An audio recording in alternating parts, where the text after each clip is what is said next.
Hello, this is Bible 101 with Bill, number 6. They are in a series. 1, 2, 3, 4, 5 are already available on YouTube or on Facebook or on the Naples SDA Church website. You certainly are welcome to put those up and to follow those along. They take, one goes right after the other. And so if you have not been following along and need to, please go back and check those out. That would be helpful to you as we go. So today, I would like to go to an incredible prophecy out of the book of Daniel. So if you know how to find the book of Daniel, you can look in your Bible and you can look at the table of contents, find Daniel, and then turn to that. And if you remember, we have chapters and we have verses. So in the past, we have looked at Daniel 2, which dealt with Nebuchadnezzar's dream, where he had that of the head of gold and then the chest of silver and the waist of bronze and then iron and then clay and iron. Sorry, I had my mind going. And then in chapter 7, we had the beasts. We had the lion with wings and stood up like a man. We had then the bear with one hump larger than the other. We had then a leopard with 4 heads. And then we had an indescribable beast with 10 horns that came up. And then right after that, we saw the coming of Christ. So these two passages, the image and the beast, parallel each other in sharing with us the kingdoms that followed, from Babylon to the Medes and the Persians, more Persia, then Grecia, then Rome, and then there was never a kingdom to rule the world again after those in the Middle East. There was never one after that. And then we find the iron and clay, we find these 10 horns coming up, and the 10 horns that later became Western Europe. So it's interesting how these prophecies, hundreds of years, 600 years before Christ, shared that. Now today, we're going to go on from that, and I would like for you to look in Daniel chapter 9. Daniel chapter 9. If you remember 9, and then there's a colon, and the colon separates the chapter from the verse, and then the F at the end means that verse and following. So if you need to get your Bible and you need to follow up with that, please do grab it, and we can read along with me as we go. And I will be sharing something with you that is absolutely fantastic. That is the dealing with the prophecy that scholars have looked at and wondered for a long time, that deals with the coming of Jesus, predicted to the exact year. Now, we know this from 600 years before. Now, I would like for you to look at, to remind you of a verse in the Bible. And it is Galatians chapter 4, verses 4 and 5. And I'm just going to read that for you. You can look it up there. Galatians is in the New Testament, written by Paul. And I'm reading this from the New International Version. It's basically the same in all Bibles. But it says, "But when the time had fully come, God sent his Son, born of a woman, born under the law, to redeem those under the law, that they might receive the full rights as sons." Well, Daniel shares with us the exact time of this fullness of time that had come. So if you have your Bible, let's look here in Daniel chapter 9, and we're going to pick up the story. Daniel had been very distressed by a prophecy that had come out of Daniel 8, which we'll look at another time. And he was in prayer and he was concerned about it. And the Lord sent his angel Gabriel to come and to give Daniel the answer. He was answering what in the world is going on. And he answered him by giving an additional prophecy that is absolutely stunning. So we're going to pick up with verse 23. If you got it, Daniel 9, verse 23. "And as soon as you began to pray," the angel Gabriel said, "as soon as you began to pray, a word came out, which I have come to tell you. You are righteously esteemed," the angel said. "Therefore, consider the words and understand the vision." All right. So he said 77s. Now, if you have the King James Version, it says 70 weeks. Weeks really says it better, 70 weeks. And so he said 70 weeks are decreed upon your people, are decreed for your people, meaning Israel, and your holy city, Jerusalem, to finish the transgression, to put an end to wickedness, to bring everlasting righteousness, to seal up the vision and the prophecy, and to anoint the most holy place. And so here is a thing of giving a period of time. Now, it's always been interesting among scholars, how much time is this? 77s. 77s are 70 weeks. So if we multiply that, that's 490. So we're going to look and see if that matches up with anything. 490. Well, there also in the Bible, it tells us what is known as the day for the year principle. And Numbers 14:34, Numbers 14:34, and Ezekiel 4:6 talk about how one day represents a year in Bible prophecy. Many times we see that.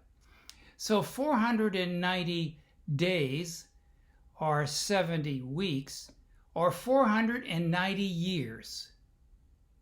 So 490 years have been granted to Israel to make a determination of what they're going to do. And are they going to put away the sin and the transgressions that they have had? And will they anoint the most holy? So then he goes on. Now he says, verse 25, follow with me. Verse 25, know and understand this from the going forth of the word to restore and rebuild Jerusalem, to the building of Jerusalem, until the anointed one, meaning the Christ, Messiah and Christ, or Messiah is the Hebrew word for the word anointed one, and Christ, or Christos, is the Greek word for the anointed one. They mean the same thing. So for the anointed one, or the Messiah to come, or the Christ to come, the ruler comes, there will be 77s and 62 sevens. There'll be 7 sevens and 62 sevens. And then in the trench, but it will be dug in difficult times. And after the 62 sevens, the anointed one will be put to death and will have nothing. The people of the rule will come and will destroy the city and the sanctuary. The end will come like a flood, and war will continue until the end, and desolations will be decreed. He will confirm the covenant with many for 1 week, for 1 7. And in the middle of the 7, he will put an end to sacrifice and offering, and the temple he will set up abominable. So I want to just stop there for a moment and look at how this works. I don't know if you can see this. I'm going to hold it up as close as I can so you can see and focus on that. So we have 490 years. 490 years. So that started at the beginning of the decree to go forth and rebuild. The most prominent one was in 457. 457 BC. When Nehemiah led back and they got the decree and they started rebuilding Jerusalem. It took them 49 years. There was a period of 49 years. Well, 7, see? 49 years on the date to finish this restoration of Jerusalem. It took 49 years there. Then there was 62 sevens that went all the way down. And we have that 62 weeks until we end up at 27 BC. Now there's no 0 year. They just went down 3, 2, 1, 2, 3, 4. There's no 0 year. So they went all the way down to 27 AD. Well, what happened in 27 AD? Well, Jesus was baptized and began his ministry in 27 AD. And we know Jesus went for 3.5 years. And in the middle of the week, in the middle of that last week of the prophecy, he was crucified. And when he was crucified, the curtain in the temple ripped from top to bottom. indicating it's all over. The sacrificial system is all over. And God, so we have here in this prophecy down to Christ dying in the middle. And then what happened? The prophecy didn't end until 34 AD. What happened in 34 AD? Well, in 34 AD,